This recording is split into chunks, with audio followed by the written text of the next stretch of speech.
Unfortunately, we probably have more to talk about today than we can get through, but as always, we're heading into session. The session officially starts in March and April, so we really are in the thick of it right now, and just like every year, there are a number of issues of really significant impact to our industry, and we're fortunate to have a lot of the important, significant leadership of the legislature here with us today. So we want to give them a chance to kind of share, and what I'll do is introduce the topics, and then any one of you all that has kind of a thought or something to add to the committee, please feel free to just speak up. But I think the first place to start, because it dictates basically everything that happens in Tallahassee during session, is the budget. And finally, I think we're coming into a time where the budget is getting a little bit better. The economic outlook is moderately better. We have Senator Bradley is actually one of our appropriations chairmen and one of the subcommittee chairs, so he knows and gets those briefings. But you know, if you've seen some of the recent news, they're projecting, I guess, maybe a $1 billion surplus this year. It's not all in recurring funds, but at least there is some additional revenue to work with. And so I think I'd just like to turn to the panel, and maybe Senator Bradley, you go first, to talk a little bit about what you think the budget looks like this year and what that means for our industry. And then we'll talk a little bit, particularly you understand things like Visit Florida funding. We have a chance to do better, you know, ask for more money to promote tourism, to bring more people to Florida, to generate more tax revenue for the state when the economy is better. Thank you, Andy. Thank you, Andy. I want to first thank Andy, Carol, Richard Turner for the work that they do in Tallahassee, bringing us excellent information, timely information, honest information. I will tell you, as the members of this association, y'all are incredibly well represented, and I'm not just saying that. I'm sure that my fellow senators and Representative Cummings agree. So let me first recognize you and your team for the great work that you do, telling us your story during the year. I think as far as the budget goes, Florida continues to grow. We're excited about your sector, particularly the tourism. The tourism continues to set records, and that means more money in our coffers to deliver core services to the people of the state of Florida. I will tell you that, contrary to perhaps what has happened in the past, I don't think you're going to see the legislature go on a spending spree. I think that you're going to see modest approaches to funding core services. The governor has set out a goal of achieving $500 million in tax cuts. What those tax cuts are going to look like is a story to be written. I will tell you, on the Senate side, we're very interested in vehicle registration fees. Many of you will recall in the really tough budget times, those fees were raised significantly, and it affected every Floridian who drives a car. And I'll tell you, when I go out in the community, everybody feels that. So it's not targeted; it's everyone. That fee increase affected every Floridian, and the Senate's attitude towards that is that if we're going to do some tax cuts, we'd like to see it affect every Florida family, and so we're certainly going to look to make a significant portion of that $500 million goal take the form of that vehicle registration fee relief. And I know that we're on a limited time period, so I know that there's a lot of other folks that want to speak, but that's sort of the big picture. And I think specific to the budget as it relates to the Restaurant and Lodging Association, really one of our biggest recurring asks year after year is the Visit Florida funding. And with this governor and this legislative leadership that we have right now, we've seen significant increases in that budget. I think last year's number was $63.5 million, the most money we've ever seen appropriated that line item. I will say that the governor has indicated that he would like to see in his proposed budget that number increased to upwards of $100 million, and that's certainly, we're so excited that the tourism industry is doing well. Visit Florida is an incredible return on investment. I will tell you that I'm a big supporter of that effort, and I would like to see that increased, for sure. Very good. I don't know if anybody else has anything particularly wanted to add. Yes, Representative Cummings. Thank you, Andy. And if I could also just say, I'm very privileged and honored to be here with three fine senators. Just as a lone representative, I just hope I can get a word in edgewise, especially with Senator Bradley here to my right. But with that being said, I have the opportunity to serve under Chairman Jimmy Petronas on Economic Affairs Committee, which Visit Florida, the policy side, falls under. We get a lot of great presentations and information is provided to us, including in our meetings coming up this month. And I will say that you're in good hands with Chair Petronas, who obviously is in the restaurant industry with a just a fine long time restaurant that they have, him and his family in the Panhandle. But I know the committee has been very supportive, and I will say back from my days in County Commission where we had obviously oversight of TDC dollars, the importance that those dollars promote tourism cannot ever be understated, and we always called it heads in beds. And I think Visit Florida is very similar to those dollars and the funding that each of you know far more than I do, but the return on $1 of funding from the state to Visit Florida, it's amazing of the $6, $9, something of that nature that you get in return as it results from tourism and increased revenues for our state. So I can tell you that from the House side, just as Senator Bradley's mentioned from the Senate, we're very interested in sharing the governor's vision of increasing that funding to Visit Florida. Yeah, thank you. And so just so everyone is aware, that obviously we love hearing the governor say $100 million for 100 million visitors. That will be the goal of this association. We will work aggressively to get that done. We've got a lot of allies, a lot of board members with their individual lobby teams will be working towards that in this year as well. One other thing in the budget I'll just touch on, and I don't think we need to talk about the panel, just to make everybody aware, the hospitality education program, I know that's been a recurring issue. 2 sessions ago, I believe it is now, we were successful in getting that actually put into the department's base budget. So that's no longer a recurring item that we have to go back every year and remind the legislature to fund out of the trust fund. It happens automatically, barring some unforeseen. So we're basically just having to watch it play defense. So that's a really good thing. Again, this legislature that you're seeing here, these men that helped, were there in Tallahassee, voted for the budget that did that. I think the next issue I'd like to jump to real quick, and Senator Thrasher, this may be for you first, is to talk a little bit about gambling. Obviously, that's another really significant issue affecting our industry. It's been on the table for a long time, and I think what we'll do before we get to the bigger issue of casino gambling, the expansion, and asking anybody to prognosticate on what might happen, I'd like to have Senator Thrasher talk a little bit about last year. He was a champion on helping pass the legislation that banned the internet cafes and really helped, I think, clean up the communities. I know a lot of folks probably in this room see that as a very good thing. Just like anything we do, though, we're finding there are potentially some unintended consequences. He's been very gracious in having an open door to talk to us about how do we potentially fix what's going on affecting folks like Dave & Buster's and Chuck E. Cheese and the types of games they have versus the goal that we all share, which is keeping the ban intact. Well, thank you, Andy. And again, I'll join my colleagues in thanking Carol and Richard and everybody for the great leadership that you all provide in Tallahassee to all of us on these important economic issues in our state. You know, we should be very blessed and very almost in a celebratory mood, frankly, as we enter 2014. So many good things are happening in our state. Jobs are up, private sector jobs are up, unemployment's down, tourism is at record levels, and we honestly have a governor who is actually leading the state toward economic return to where we think we could even be better off in the next year. So I'm just really pleased to be here, pleased to be a part of the Senate with Don Gates's leadership, and for those of you all in the Orlando area, in the Central Florida area, you're going to be very, very blessed to have Senator Andy Gardner as the president after Don Gates. So good things are happening in the Florida Senate, and I'm proud to be here with my other colleagues. Gaming, we did that last year, the internet cafe thing. I was been an opponent of that for a long time, and we finally had an opening to do something. Maybe we did go a little too far in some areas, and we'll have a chance to take another look at that. We have a very comprehensive approach this year to looking at gaming generally. There are a lot of moving parts to it. We've had meetings all over the state of Florida, outside of Tallahassee, and in addition to our select committee on gaming, as the House has done also.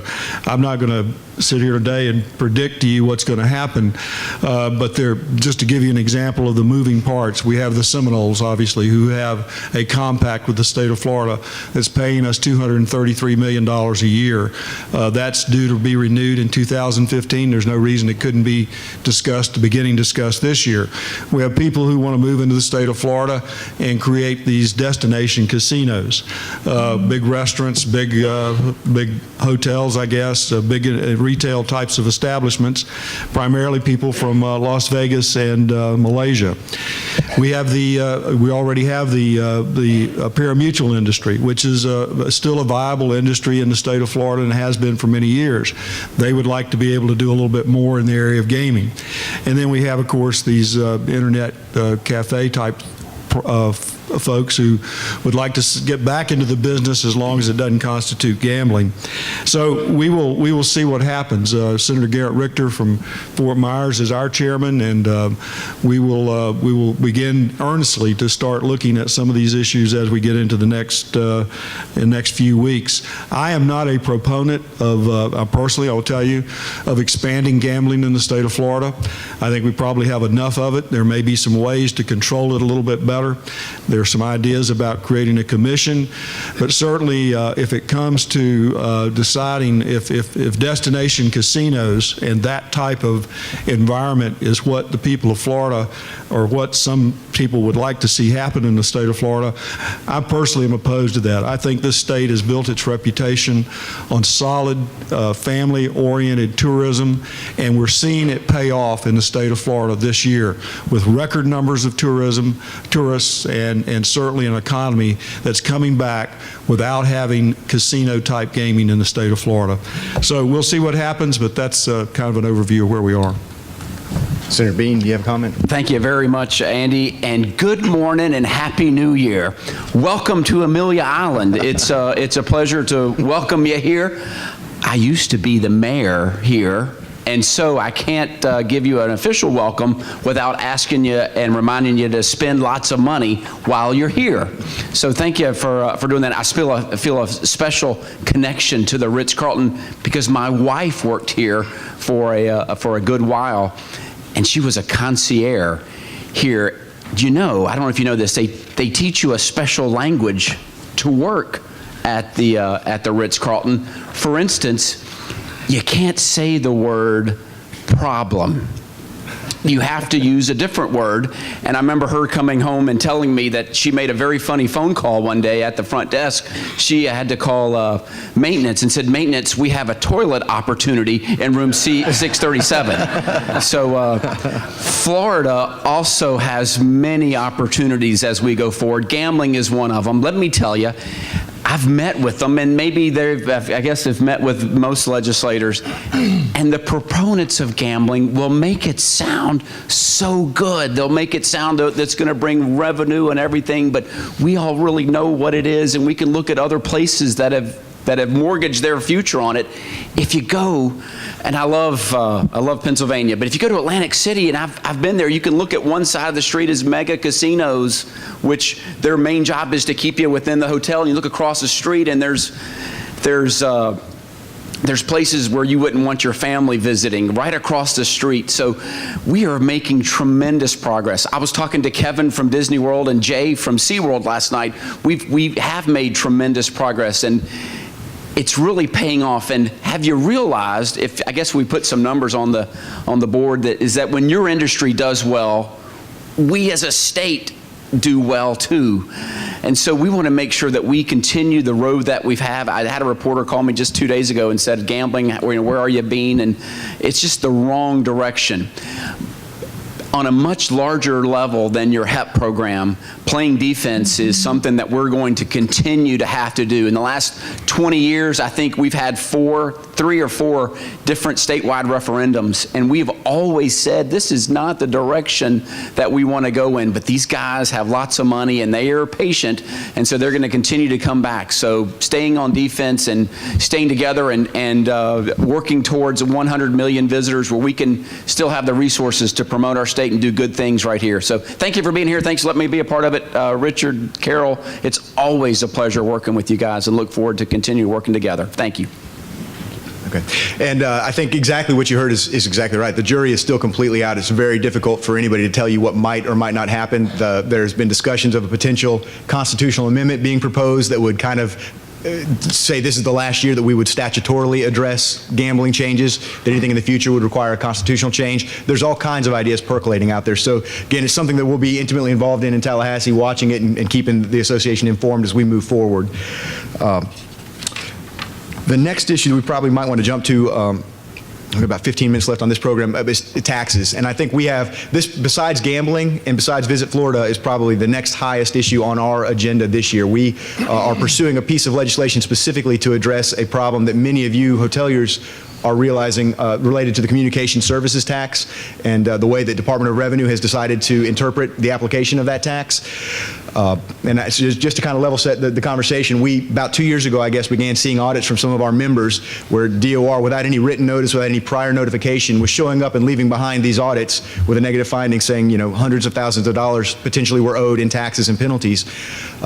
Richard Turner and the association have led a group this summer, kind of a working group, to try and interact with the Department of Revenue to try and understand exactly where they're coming from, understand what they think the rules of the road are as it relates to this tax. And we really, unfortunately, haven't made much progress. We've gotten the right responses from the cabinet offices that, hey, this shouldn't happen. We shouldn't see, you know, tax policy being handled this way. But it's left us in a position where we probably are going to be going to the legislature. Not probably, we will be going to the legislature this year with some legislation to address this, and specifically say that, you know, this tax does not apply to our hoteliers. We've got Senator Joseph Abruzzo filing the bill in the Senate, and we've got Representative Jim Boyd is carrying the bill for us in the House. But I think, I know several of these members up here have heard about the issue. I don't know if anybody has a specific reaction. Senator Bradley, we talked a little bit. I think this is a good example of the work that your representatives in Tallahassee are doing. You know, this is a real-time issue that has developed recently, and already Andy has fully briefed me on the matter. I will tell you that it's something of deep concern to me. Not only the interpretation, but how they're going about their business and throwing audits. You know, we certainly in Florida want to create a situation where someone comes, invests their money, like our friends in the Applebee's who brought money from New Jersey to buy 35 Applebee stores here in the state of Florida. We want there to be clear rules. For there to be, for folks to know what the rules are before they invest, and so the expectations of all parties are set, and so I think I probably there's fellow senators, I know Senator Abruzzo feels the same way, that have deep concerns about this, and we certainly are going to try to pursue a solution. I think Senator Bean had a comment. Thank you very much, Andy. And this is, you know, you said something, Andy, that I disagree with you on. How about that? A little drama in the room this afternoon. You said you hadn't made any progress on it. That's where I disagree. And this is where being a part of an association is really paying off. I'm at your party last night, and Erica from Hilton, and then TJ from Marriott, separate times coming to me and said, this is our number one issue, is this CST tax, and it's out of nowhere and hitting us. So you've gotten our attention, and that's the first step of doing that. And that would only become, it's only become as a result of you being a part of an association. That's where Carol, when she asked you to up your membership and do that, that's why it's paying off, because you've got our attention. It's the first step of being involved. So that's something we want to take a look at and see what we can do, because it does sound horrible where out of nowhere government can issue and levy taxes without the legislature issuing it first. So well done. Well, thank you. And I think Representative Cummings as well, we had a conversation, and he may end up being a bigger ally than we even know on this issue. And I should have said earlier that he's considering being sponsored for us on the Internet Cafe bill.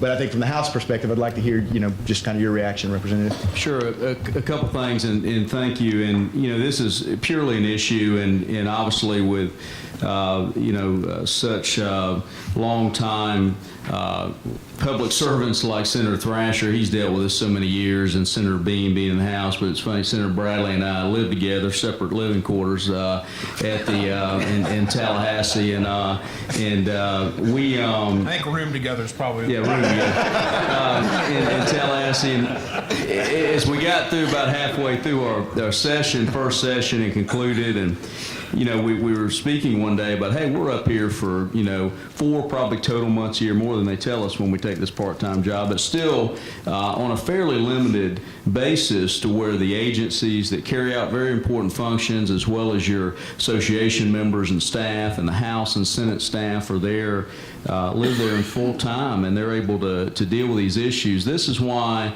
in DOR, I tell you, there's been, there always, these agencies have some leadership changes here and there, and sometimes need to hear from us, and this is an issue, Andy, that I think if you'll allow me to help you. Representative Boyd is a great member, very good leader. He's carried some heavy legislative items last session on ethics and election reform, and so I'll be glad to help him in any way and help with some things I've had to work on in the past and dealing with DOR, but this is a no-brainer. We've got to get this right. I think this also, we've discussed a lot the importance of this association. Members like Darrell Adams and Donna Fogle and Don Fox from our region and in the First Coast chapter, Northeast Florida, the best part of the state. We love all the rest, but I will say that this is where please reach out to any 4 of us who happen to be from this region on items like this, because we don't know. We rely on y'all for this information, and let us go help advocate and help your strong team at Metz Dalton and Andy Palmer up in Tallahassee, so I can get this. We can I think get this fixed, and this is clearly the right policy issue. Andy, in closing, and as you got into the internet cafe issue a little bit, clearly we found the opportunity through Senator Thrasher's leadership and others, really had a tremendous opportunity last session and did good things. We're starting to see some internet cafes, sweepstakes, bingo, I don't know, that are cropping up a little bit in some retail areas. I know in our part of the state, I don't know about the complete portion of Florida, but I will tell you that that's a concern, as well as some of the areas that in facilities or operations we did not mean to impact, that Dave & Buster's, Chuck E. Cheese's, and on, that I feel that there's a fix that we can do when we come back this session, and obviously I'm prepared, and I think every legislator up here is to rectify that, Andy, so look forward to working with you and the association. Good, thank you. And one other issue that we always deal with, it seems like on an annual basis, is the issue of tourist development taxes. They're created obviously for a very specific purpose, and but inevitably we see the issue rise up where somebody has an idea for how they could otherwise use those dollars that are sitting there. And I think there's probably nothing specific at this point. We've got a lot of stadium proposals. We've had, I think last year we had a proposal, scary for us, the president of the Senate proposed using funding for lifeguards over in his region of the state, and that ultimately didn't pass. But it's just an issue that we end up facing year in and year out. Senator Thrasher, I don't know if you have any comments just generally on tourist development taxes and what they're there to do. Well, first of all, I'd say I love the president. Absolutely, we do too. That's why it scares us. Whenever he asks for something, we try to do it. But no, he realized that it was an issue that probably was a little overreach, I think, from the standpoint of that. Like a lot of things, there's encroachment. Anytime you have a specific type of thing in law, everybody seems to want to expand that to get to wherever their need is without having to do the things that are necessary to do it. So I think we all understand the importance of those kinds of taxes and what their original purpose was, and certainly it's to draw tourists to the state of Florida, no question about it. So I think we'll be okay. I really do. I think on the last issue you talked about, I know Carol and Steve Metz have been to see me about it. I think it's going to be high on the leadership agenda for the Senate, and I think we can get it fixed. Good. Thank you. I want to jump real quickly. I think we're running a little bit short on time. We want to leave an opportunity for question and answers, but there's a couple, I guess you'd fall under the regulatory affairs umbrella. The first thing, I think we owe a big thank you to everyone up here. They were all in the legislature last year when our #1 priority bill was the paid leave preemption, and that bill actually went from being just paid leave to preempting a whole host of other employee benefit issues to the state. Again, doesn't say how we should treat our employees, but it just says we're going to have a uniform standard and it's going to be applied statewide, and you don't have to worry about doing it 67 different ways in 67 different counties. So a great big thank you to everyone up here that championed that and helped us with that last year. truthfully, for those of you who are from the Orlando area, you ought to give a special shout out to Senator David Simmons, who was extraordinarily helpful in making sure that particular piece of legislation passed. Whenever we have a difficult issue in the Florida Senate, the first person we go to, I'm talking about complicated, difficult, hard issues, is David Simmons. He is extraordinarily gifted young, I say young guy. He's still young, but he's extraordinarily gifted, and we depend on him for a lot of things in the Florida Senate, and this is one of the issues that he was really very helpful on. Yeah, absolutely. So a thank you on that front. I think, Senator Thrasher, we'll go back to you again. I think you have a bill that we're probably all interested in and want to just give you an opportunity to address. And this would be the vacation rental by owner bill, the VRBO, or regulation of local lodging establishments. Right. It's a good bill. It's a bill that really is, I didn't care much about until a couple of years ago, and I started hearing more and more concerns about from the folks that in one of my counties that I represent in another county, and then I heard more and more about some other counties. It's a bill that was passed a couple of years ago that basically preempts local governments from regulating a number of things, but one of the things was so-called vacation rentals. And these things are kind of being used, I think, to the disadvantage of local folks who have lived in the areas for a long time. They've taken away the opportunity for local governments, if they didn't have an ordinance already in place at a certain date, to regulate these things. We're seeing people who have brought in 24, 25, 26 people in some of these houses and made them into mini hotels. And so our bill simply, I don't think it affects your industry or the timeshare industry, simply goes back in this narrow area to allowing local governments to do some reasonable regulation, which I think is appropriate. I'm a big property rights person. I believe everybody ought to have a right to utilize their property, but when it gets to a point that you're utilizing it to the disadvantages of other folks, then I think, unfortunately, government needs to step in. And all we're doing here is basically saying this is a local government issue that ought to be regulated in the local area. Thank you, Senator. I think, Carol, you have a comment? I just, Senator, I want to thank your staff. When we first saw it, I confess we hit a little bit of the 911 because anytime we see the words repeal and local government, it makes our industry very nervous.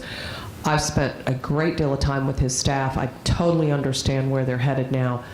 We have no concern. We will do everything we can to help get this bill passed because, in fact, Senator, I haven't had a chance to tell you personally, but we never even liked the bill from the beginning. We didn't like changing the definition of vacation rental. We think it should have stayed the way it had been in the statute for many, many years. So thank you for what you're doing, and we will be there to Thank you, Carol. I appreciate it very much. By the way, side note, we got time for a side note?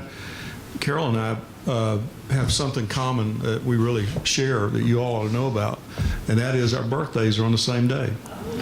Yeah. And he's a lot younger than I am.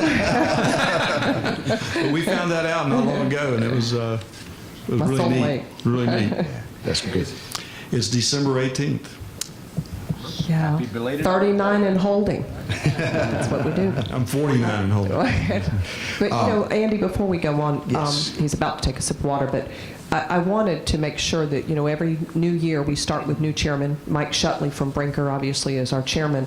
Our vice chairman is Kevin Lansbury from Walt Disney World, and he's in the back of the room. So I just want you to know who will be chairing and leading the Government Relations Committee. And do we have a time update? Is the Attorney General on? We do. We okay? The Attorney General's about to arrive, but we're good because she has a little longer to stay. Okay. So, and I also want to make sure, if I can, just Secretary Cruz. I know many of you were at lunch, but for those of you who weren't, I do want to welcome again and introduce Secretary Michael Cruz. I think maybe Senator Bradley might address a couple of things. And Will Seckham, the CEO of Visit Florida, arrived after they said all kinds of great things about you in the budget. So thank you for being here, Will. Very good. Thank you, Carol. I'll jump over to another here. I think this is a Senator Bradley issue. He's got a bill. He had a bill last year that dealt with the Florida Clean Indoor Air Act, was very accommodating. We went to him with some concerns about how the potential application might impact restaurateurs that have existing leases with local governments. He was very accommodating, was willing to take an amendment for us. Is back this year with a different version of the bill. I just wanted to give him an opportunity to address what he's trying to achieve. Well, thank you, Andy, and I will tell you that, we were talking earlier about gambling and its effect if it were to expand on what Florida will be, its character going forward. When I think of Florida, it's not just the place where I'm a fourth generation resident, where I'm raising my family, where I work, but it's also an idea. I think Commissioner Putnam picked up on that last night when he was talking about the idea of people coming to Florida to live out a life, to finish their life after a life well lived. And Florida means something beyond just a place where we hang our hat and raise our family. It's an idea of sunshine, of family, of a special place that's unlike any other. And I don't want to over dramatize smoking in a playground, but I think it's part of our vision for Florida is the idea that we're very family friendly. We value our kids, and smoking is something that, as time goes on, is less and less people are smoking. We understand its health dangers. Last year we had a bill that was probably it was aggressive, and so the bill that I filed this year is more limited, in that if it were to pass, it would allow local municipalities to restrict in playgrounds where there are swings and things where we bring our toddlers. I've got 3 kids myself.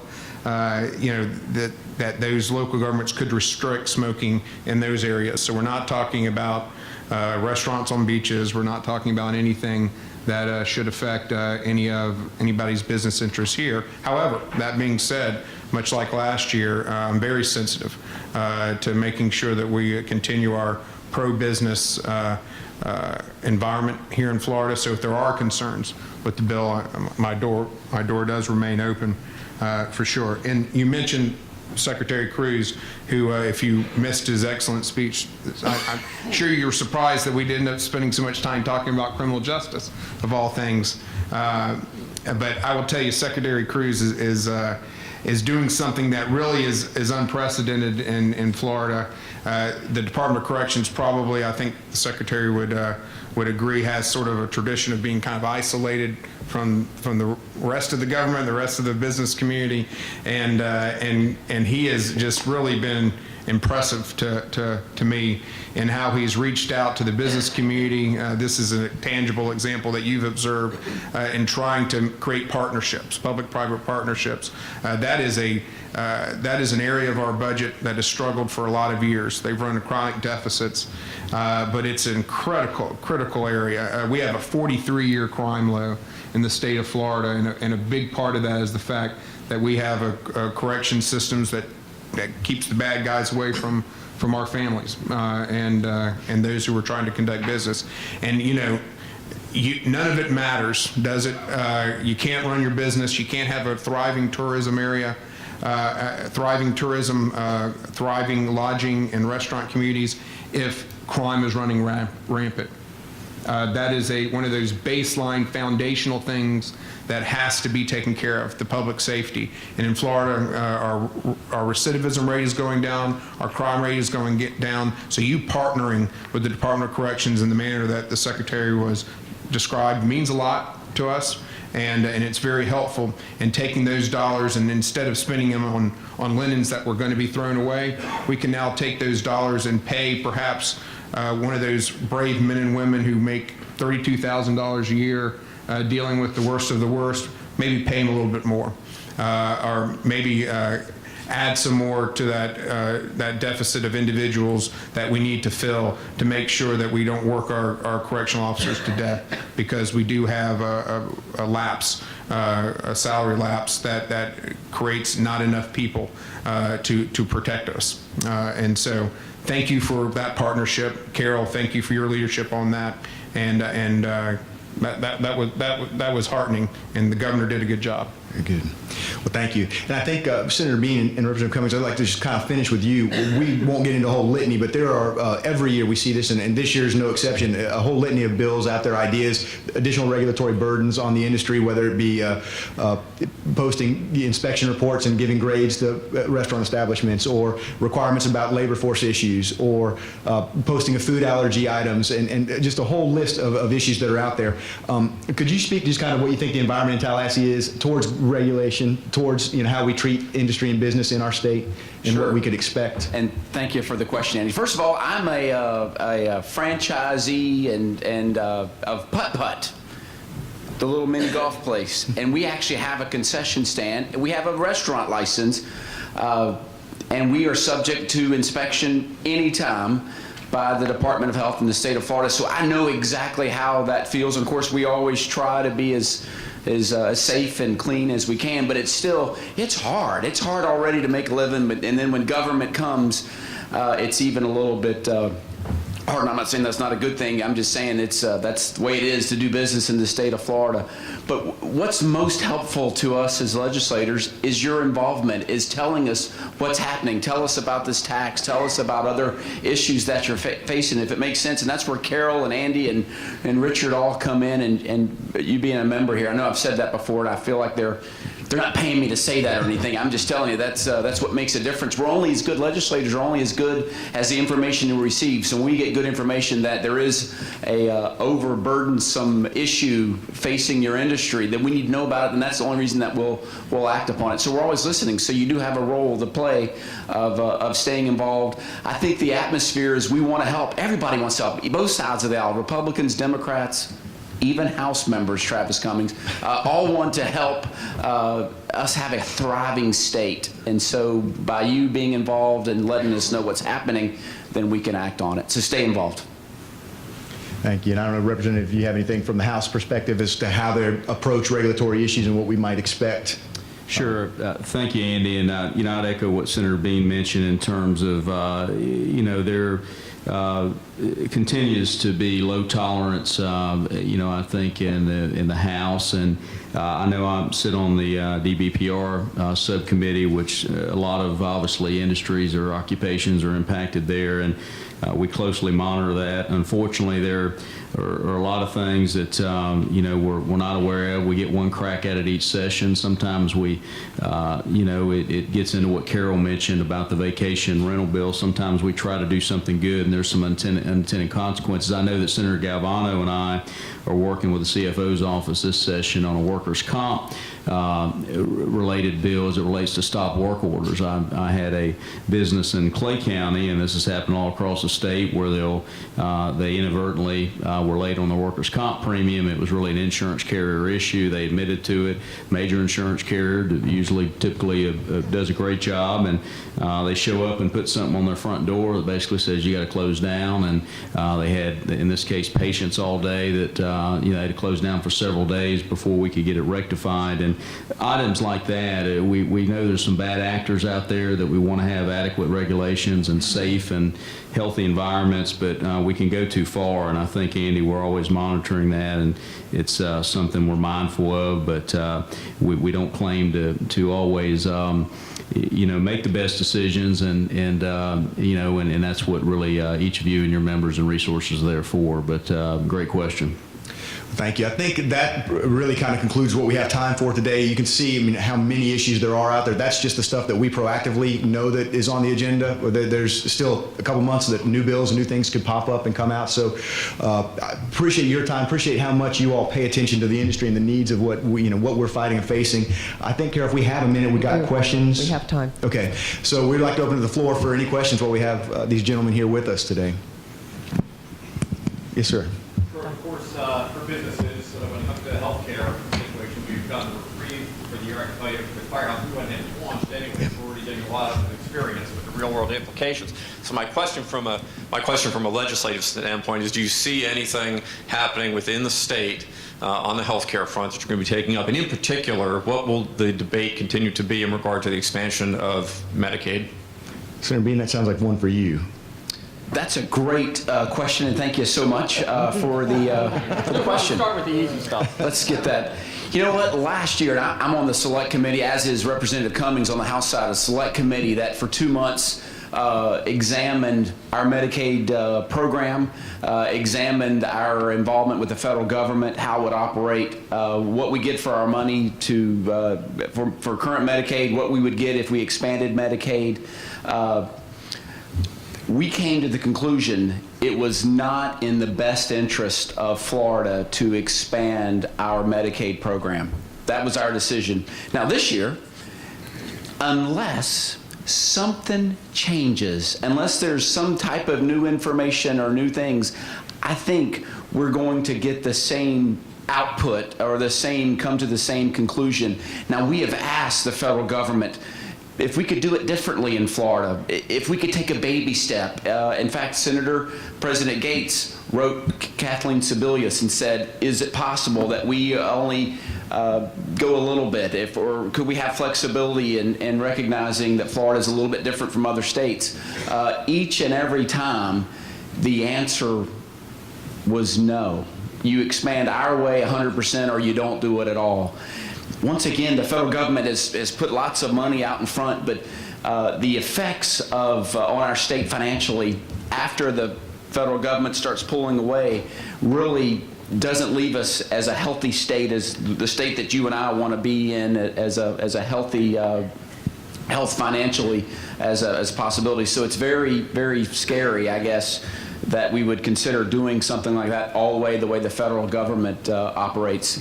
Now, some may say, in fact, some have said, our economist says that it's not sustainable. The amount of money that the federal government is going to put into the state is not sustainable, and the amount of money that we would have to put in is not sustainable. We're having a hard time paying for existing Medicaid without expanding it.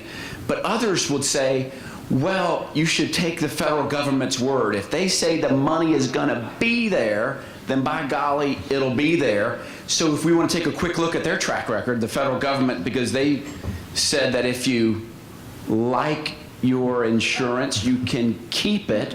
They said if you like your hospital, you can keep it. They said it was going to lower premiums $2,500. That didn't figure out.